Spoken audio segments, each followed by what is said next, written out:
how many times have you scrolled through and found a play that you called once or twice in the season and they were home runs? Never.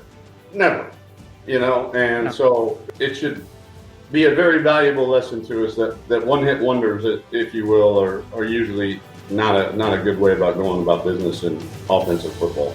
In today's episode of Coach and Coordinator, I have an insightful conversation with head coach Tom Herman from Florida Atlantic University about the impact of technology in coaching and how it has revolutionized the way football strategies are developed and executed. We delve into the world of cutting-edge tools and technology that are shaping the future of coaching. Stay tuned for some fascinating insights and perspective from Coach Herman on leveraging technology, and stay tuned for our winning edge takeaways following the interview. What you see on tape is a direct reflection of what you teach and how you teach. Video is important, but if you don't teach well, you're not going to like what you see on your video. First Down Playbook has been helping coaches teach better for 13 years. It allows you to present installs, playbooks, and practice cards in half the time with NFL quality. Coaching tools like video pairing, a player app, practice schedules, and wristband sheets have made First Down Playbook a program management system with everything in one place. If you're in a position of leadership with your football program, receive a free 1-week look at First Down Playbook. Call them at 512-814-6158 or visit them on their website or social media. Mention Coach and Coordinator Podcast or use the coupon code COACH24 to receive a $100 discount off the normal $700 First Down Playbook team membership price. Links and the phone number are in the show notes. On today's podcast, I'm joined by the head coach of Florida Atlantic, Tom Herman. We're going to dig into a number of things today, a lot of them revolving around some of the ideas of technology and everything that is out there today. But Coach, I'm excited to be talking to you here today and to dig into some of these topics. Thanks, Keith. Appreciate you having me. So, we probably could have recorded all the pre-gaming we were doing talking about some of these ideas, but we're out of time. I think it's exciting. Like, the technology is really coming into use and we see it widespread. I know the pandemic has shifted our thoughts on a lot of things. You and I talk like most of the job now can actually be done remotely. Yeah, other than being physically at practice, which is obviously a very important part of what we do. But you realize after 2020, I can call recruits from home. I can Zoom or FaceTime them from home. I can have meetings and a virtual chalkboard. I can break down film from my iPad sitting in bed. There's a lot of things that the technology has made the efficiency of our work a lot easier. I have to ask you, as the head coach, has it changed your thought process on how you guys go about your day and your workflow and what you do in the office versus what you do at home? Yeah, I've never been a big schedule, have rigid office hours and work the guys till whenever. We've got a rule, nothing goes on the game plan that was suggested after 10 p.m. So we've got most of our guys will have left the building by 10 p.m. during the season, even on the most hectic of nights, Sunday, Monday. But I like to think, we're efficient. You and I, before we were talking about a book that really shaped me, Developing an Offensive Game Plan by Brian Billick. And I'd never called a play. I was a Division III wide receivers coach, right? But it taught me about overage and percentage and all of the numbers involved in game planning that were important. And we've tried to adhere to that level of discipline throughout. And so we don't work for the sake of working. I can promise you that. Yeah. It reminds me of a story, and you may have heard it because you worked at Ohio State, but boy, it was when Woody Hayes was there, and I think it was Tiger Ellison. Those guys would guard their desks. So Tiger every now and then would try to get out of that building early, and in order to do that, he'd walk down the hallway backwards so that if Woody came out one of the doors, he could look like he was going right back to his office. Yeah. That's great.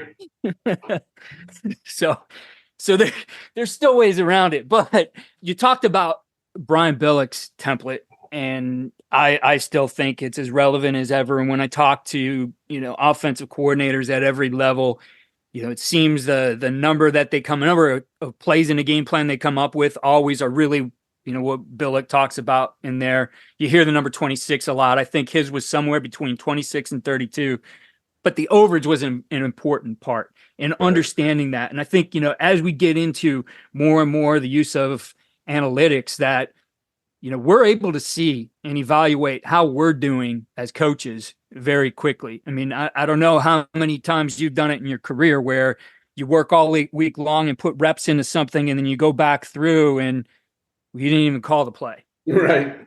Oh, yeah. we have one, like, this is the most amazing thing ever. So we put just how silly offensive coaches and names of plays and all that stuff. So we put in a pop pass to go play Kansas State, right? And we called it Apple for the Little Apple, right? Manhattan, Kansas. And so we rep it all week.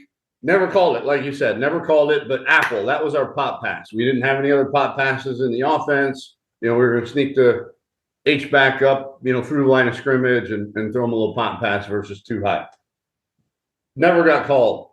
Well, fast forward a few weeks later, we start talking about another pop pass for another opponent, and we're like, well, what do we call that pop pass versus Kansas State? And we're like, Apple. Oh, okay, for the little Apple.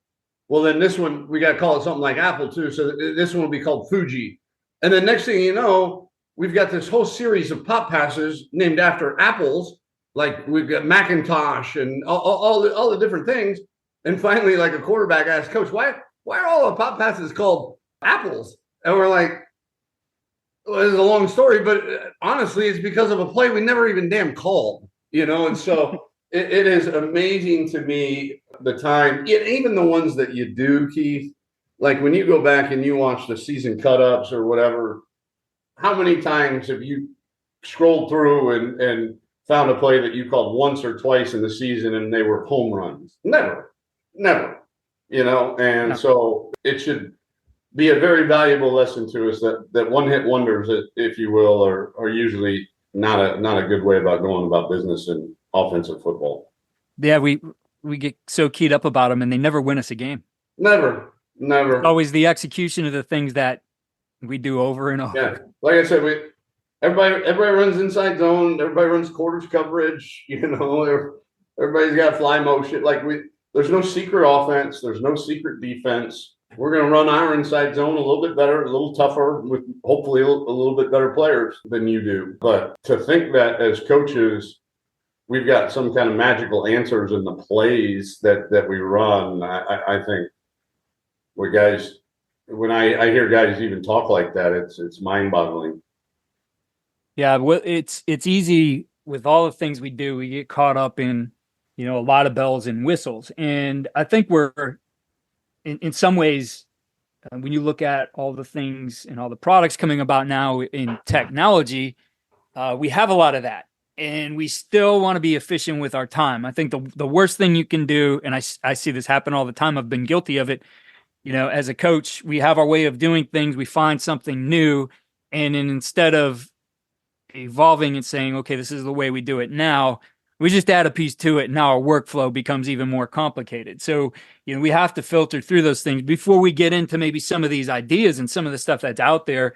You and I were connected by Kristen Sejan, who's the founder and CEO of Modern Football Technology. They're doing some incredible things, but thought us talking, we would resonate a lot with the idea of technology. You told me a story of just how you thought about it and getting into it as you were a GA and trying to, do some things that I guess were more technology advanced. I mean, what part of you, as you've grown up in this game, as you've grown up in a coach, how much has making sure you're on top of the technology been a part of the way you it has certainly passed me by. Like I spent a year with the Chicago Bears just as an analyst and kind of an undefined role, if you will. And I said, guys, the one thing I can't do is draw on Visio. Like I don't know how to do that, and I know the young guys do, but that's an exercise in futility if you ask me to do that. And so I love what Christian and his company the modern football technology, because I've always thought, I believe in that the principle of statistics, the principle of probabilities, let's put it that way. Like, Mm-hmm. if the probability of a good outcome doing X is 60%, and the probability of a good outcome doing Y is 40%, I'm probably going to choose X most of the time. And not all the time. I don't think we'll ever get to a point where analytics and data truly call a game, because there are immeasurables when the data is static, especially. And what Christian and modern football technology had done, it's made your breakdown, your percentages real time. And so analytics is just a fancy word. I promise you, Keith, back in 1962, Vince Lombardi knew the percentage of times the Kansas City Chiefs blitzed on 3rd and 3 to 6. I promise you, he did. Right. Like, Right. we can call it whatever we want to call it, but he knew that percentage, right? And game planned according to that. And so what has never been done before is the real-time analytics. We all have historical data that we're using to base our 3rd and 3 to 6 game plan, our red zone game plan, our 1st and 10 game plan. That's all based off video and historical data. Well, what about like Virginia Tech when they played us at Ohio State in 2014, and they got off the butts playing bear cover zero, and we didn't rep one play versus bear cover zero. And so now the entire game plan has to change. And so that's a very extreme matter, but you may go into a game saying, hey, they blitz 10% of the time on 3rd and 3 to 6. Great, we're going to have this game plan. And then you look up, and in the 3rd quarter, they blitzed you in that game 80% on 3rd and 3 to 6. Well, your next 3rd and 3 to 6 call should probably represent the 80% of times they've been doing it in the game that you're playing, rather than the 10% of time that you've been studying from historical data. So I think having real-time analytics that can be updated as the game progresses is, kind of next level stuff. And I think they're on the cutting edge, but I think it's something that everybody can benefit from. For sure. I was talking to a high school coach the other day who's using it, and obviously at the high school level, they can use the in-game analytics, at least in their state. And he was talking about P and 10, and they were having an efficiency of 71% throwing the ball on P and 10. And, he says, as long as it was staying right there, we knew we should keep throwing the ball. But then as soon as we saw it dip, and I forget what percentage he said, right, 65%, dip to 65, like that's our trigger of, we need to be calling something else. And I think that's what it allows you to do as the coaches I've talked to is, one, they start to understand better where their play calls are going to go over the course of a game. And so they're talking about those things over the course of the week. It's not a tool that, we're just going to take out this stuff and use it on game day. You're using it over the course of the week to help you understand, here's where our game plan is. Here's when we make adjustments. Here's the adjustments that we make. Yeah, it's a tool, not a replacement. It's an added.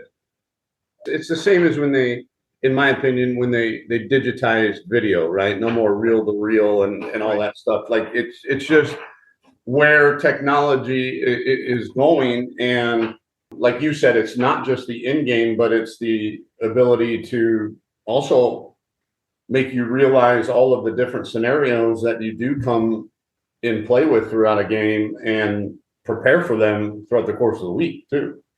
Yeah, we were talking, I was sharing with you, Homer Smith in his book in 1970 envisioned a time when computers would be used to call plays. And I'm not watching that game. I'm just telling you, if that ever happens, I'm not watching it. And I don't know that that's true, but I also think like it's something that you shouldn't be afraid of. It's something that you're not going to rely on 100%. I'm a fan of The Office, right? The episode where Michael Scott's using GPS to get somewhere and he drives into the lake because the machine knows, the machine told him to go that way, right? Like, that's, if you follow anything blindly, of course. I mean, there's so many things. You're just trying to make a more informed decision. And that's what the technology is allowing you. That's the greatest way to put it. Like, we subscribe to a binder that has all the fourth down analytics on when to go for it and not go for it. And it is updated every week. I mean, it's the best thing I've seen. It is off the charts detailed. In fact, we don't even get the updated binder until like Thursday of game week because they want to factor in weather forecasts and injuries and all of the above. And so inevitably, you get stopped on fourth down because we go for it more than most on fourth down because the numbers say to do it. I don't know about you, but if you're playing blackjack and the dealer's showing a 6 and you got a 5, I'm not hitting. I'm going to do what the numbers tell me to do. Now, does that mean I'm going to win all of them? No, it doesn't. But the numbers tell me to stay because he's going to bust. So I do that. And I follow the rules of analytics, the rules of probability. And I don't know why you wouldn't. When you've got a 60% chance of success doing X and only a 40% chance doing Y. Why would you choose to do Y over X? But to your point, I defend the binder in our decisions quite often in post-game press conferences. And I think people would be shocked at how much I go against the binder. The binder, like, we'll be minus 32 and 4th and 6, and it's like, go for it. I'm like, the hell? We're going for it. No, punt the damn ball. And so it'll never, the numbers, a computer, an algorithm, whatever the case may be, there's still the human element that understands the flow, understands that every game has its own personality, has its own feel, and that'll never be replaced by an algorithm. Yeah, I agree with you there. As coaches, we know that some of the biggest hurdles to our team's success can come from off the field. Your team needs support to tackle the endless list of expenses, uniforms, training equipment, travel, and more. But raising that money can feel like a full-time job. Thankfully, there's Vertical Raise. Vertical Raise is the premier online fundraising platform using innovative technology to create the easiest and most efficient system available. Raise more money in less time with a local fundraising coach who works with your team every step of the way to customize the ideal fundraiser. With options for online donations, digital discount cards, premium product sales, and even spirit shops, Vertical Raise has top-of-the-line solutions for every fundraising style. To find out more, visit verticalraise.com and we'll get you connected with an exclusive offer on your first fundraiser. In looking at the other technology that's coming into play, I'm not quite sure where the rule changes are or where they might go, but we've certainly talked quite a bit this last year about the way that we call our plays in and, why aren't we using some of the technology that's available out there? What are your thoughts on that? And do you see that coming along here soon? In-helmet communication? Yeah, college will have the in-helmet communication this year, which is great. And we will have tablets with video on the sideline. But unfortunately, I think we didn't go far enough. The technology's there to give us a damn laptop in the press box so that we can, update our analytics real time, and data entry would be much easier and all of that. And then we still haven't approved the go route. I don't know a better way to put it. Right. The wristband, the digital wristbands.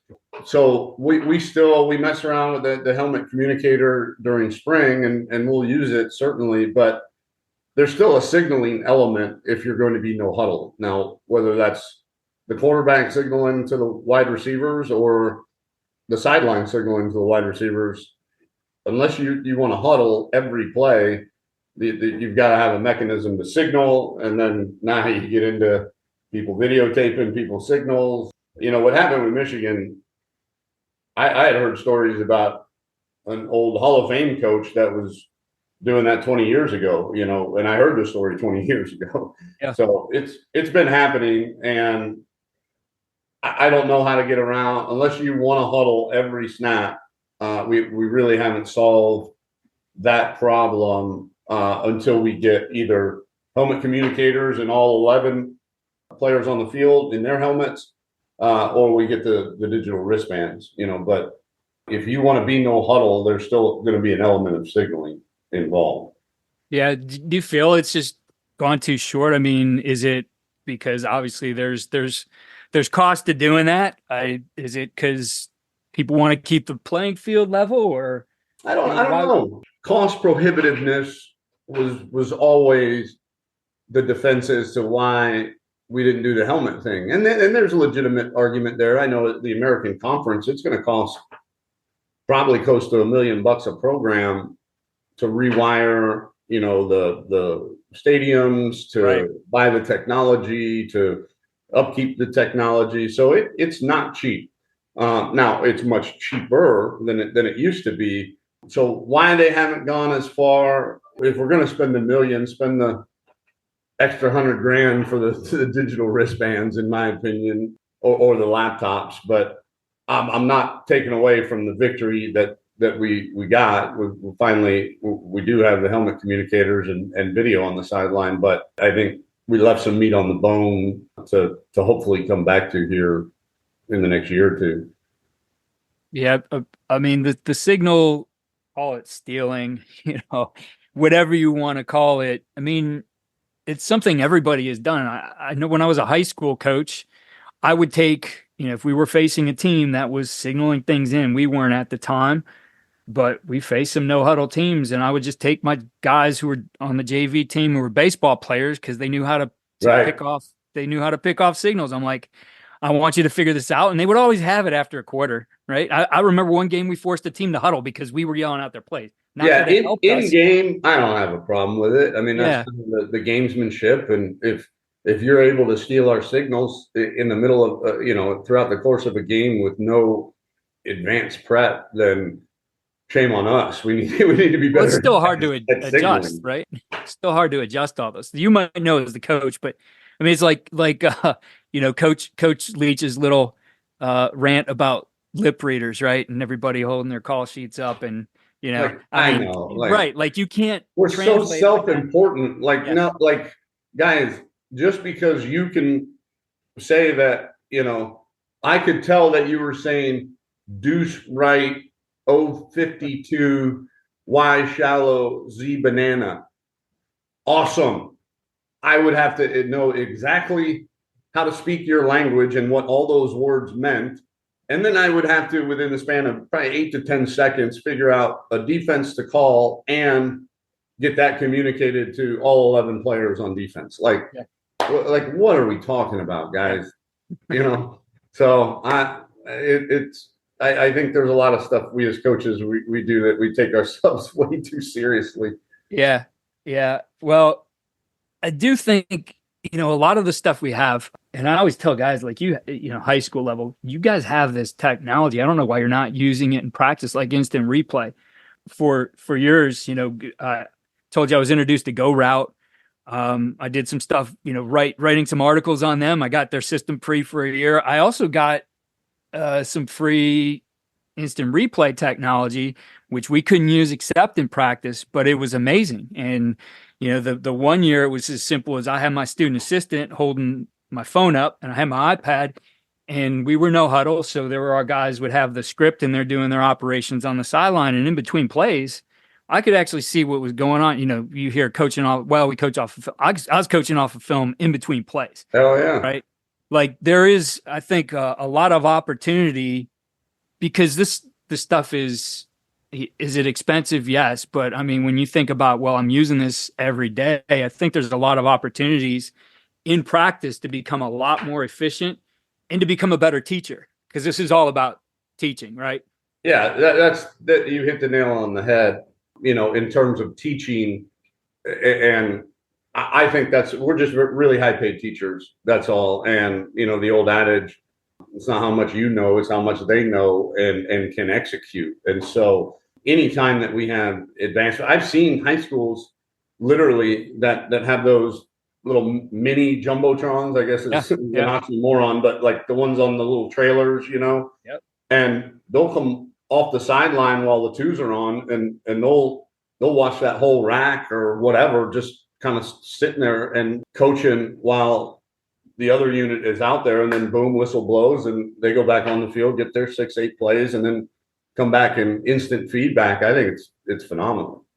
Well, and it's smart too for them because when you think about it, that's how their game day operates as well. Because Right. they're going to get their offense off the field and they're going to have those meeting times. I know you guys use Go Route. You brought that up and we talked about them. How much more efficient has that made Oh, practices for you guys? to not have cards running a scout team is like nirvana, right? I remember as a graduate assistant that being the bane of our existence, right? The scout team cards and getting them right and all that. And so now when you can literally just take whatever drawing you had, that you put, I'm sure, in the scouting report or game plan for your players, and just copy and paste it, and you press a button and the drawing shows up on the kid's wristband. That's a game changer, man. It's an absolute game changer. You want to talk about two technologies, modern football tech and Go Route, in terms of the efficiency they've provided in coaches' lives, just their work, the amount of mindless work, drawing scout team cards, inputting data. I mean, they've taken it and hopefully allowed coaches a chance to go tuck their kids in to bed, or maybe get home for a real dinner one night, because they've saved some time doing that monotony. Yeah, for sure. Saved a lot of brain cells not inhaling those Sharpie That's right. fumes Yeah. as well. Well, to wrap things up, Coach, we've been focused on technology. When you look at this as a head coach, I'm sure a lot of different things come across your desk and guys wanting to use this or that. What's the filter for you on, is this tool going to be good for us? Is it something that can help us? What things do you really evaluate to say, yeah, let's move forward with this, or no, this isn't going to work? Well, I think, at a place like FAU, much like most, cost matters. And so I've got to say, okay, we've got a budget that's this. This is going to cost us this. Okay, that's 1% of our budget. Is this going to get us 1% better? You know what I mean? Or whatever it is. I think it's always the value that it adds. Can we win games without most of this stuff? Yeah, we can. But you've always got to weigh the value that it provides you, the time savings that it provides you, the energy savings that it provides you, versus the cost. And for us, those two products specifically are well worth the cost, and as are others. But I think that's the biggest thing as a head coach, is, kind of weighing that value versus the cost. But because so much technology is becoming more and more affordable, it is kind of bringing all the cool stuff in sport technology to the common folk now. Yeah. Well, I appreciate you taking the time and sharing some ideas with us here on the Coaching Coordinator podcast, and certainly best of luck to you and the Owls here in 2024. All right, Keith. Appreciate you having me, man. Go Owls. Here are winning edge takeaways and ideas for implementation. 1. Evaluate cost versus value. You should assess the cost of implementing technology tools against the value they provide. Consider how much the tool can enhance efficiency, effectiveness, and overall performance compared to its cost. Prioritize tools that offer significant value and align with the team's budget. 2. Embrace time-saving solutions. Look for technology solutions that streamline tasks and save time for both coaches and players. For example, tools like modern football technology, which streamlines data entry and game planning processes, can significantly reduce time spent on administrative tasks, allowing you as coaches to focus on more strategic planning and player development. And 3, stay open to innovation. Embrace technological advancements that can revolutionize your coaching methods and improve your team's performance. Be open to exploring new tools and methodologies that can provide real-time analytics, enhance in-game decision-making, and offer innovative ways to teach and communicate with players effectively. In a rapidly evolving landscape, stay adaptable and open to innovation that can give you and your team a competitive edge. Thank you to our supporting partner, Modern Football Technology. It's a battle-tested platform that provides real-time self-scout and opponent tendencies while eliminating manual tagging into Huddle, DV Sport, and Exos. It's trusted by teams at every level. To see how top coaches leverage this platform for in-game decision-making and play-calling success, to book a demo, visit www.teammofo.com/demo and mention Coaching Coordinator Podcast or use the coupon code CC10 when signing up for a demo to receive 10% off your first year. Technology can be expensive. Be sure to visit our partner, Vertical Raise, who's able to help you raise more money with their innovative platform that harnesses the power of technology. Go to verticalraise.com to learn more. Follow all we're doing at coachandcoordinator.com and follow us on Twitter at Coach K. Grabowski.